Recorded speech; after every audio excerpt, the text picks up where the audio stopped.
Here's how I turned a bunch of 3D models into an immersive post-apocalyptic summer camp. If you don't know me, my name is David Haynes and I'm a 17-year-old game developer who's making a game called Revenant.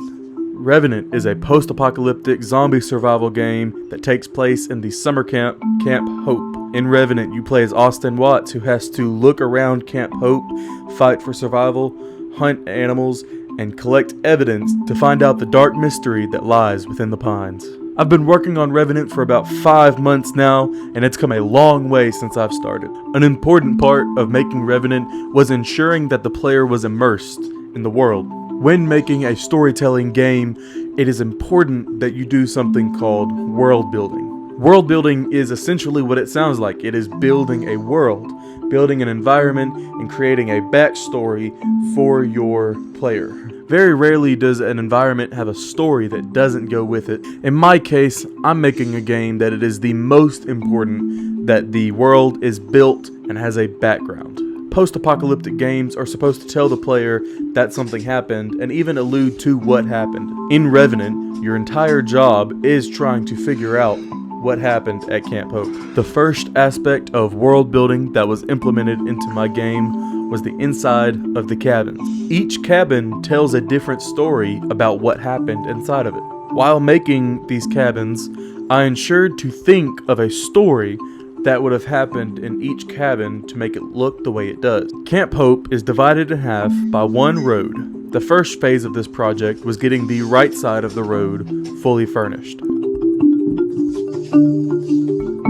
This sounds relatively easy, but every cabin started out as a hollowed out building. Any walls or doors or ceilings I had to make. It was also important during this time that I was taking my time understanding the importance of intention. Like I said, each cabin tells a story and I needed to make sure that it did just that. An important part of development was also how the cabins interact with the landscape. For instance, a house on a hill will have to be level even if the landscape is not.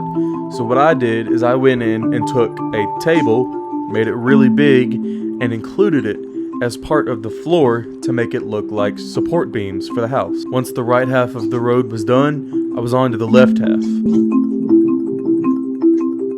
The left half of Camp Hope is mainly office buildings and official staff buildings. One of my favorite parts of this project was creating posters, flyers, and decals to put in all of the different buildings. Some of the buildings on this side will be the most important to the game, so it's crucial that they tell the most amount of story. The left side of the road didn't take as long as the right because there are less buildings, but those buildings have more detail and character to them. The next problem I faced was doors.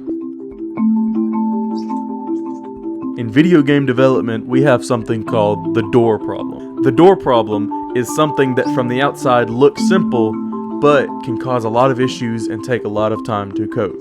When I first added the cabins, doors just didn't have collision boxes, so the player could just walk in and out without having to open anything. But what I realized was not only does that look cheap, that also allows zombies to come in cabins. So, my solution was to hand structure code that would draw a line from the player to the nearest door, and when a key was pressed, the door would open. Some problems did arise when I had to use different meshes for the door and the rotations were off.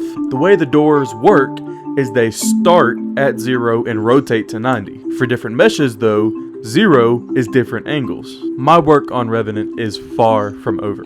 I have lists of stuff that still needs to get done before I release the demo on April 30th. But your encouragement and support is what keeps me going. If you would like to see more of my content, subscribe to my YouTube, follow my TikTok, Instagram, Twitter. On occasion, I will stream live game development on Twitch, YouTube, and TikTok. So don't miss those. This is a passion project of mine, and getting to share it with people like you makes it even better. Thank you for your support, and subscribe to see the next one. Wishlist Revenant on Steam!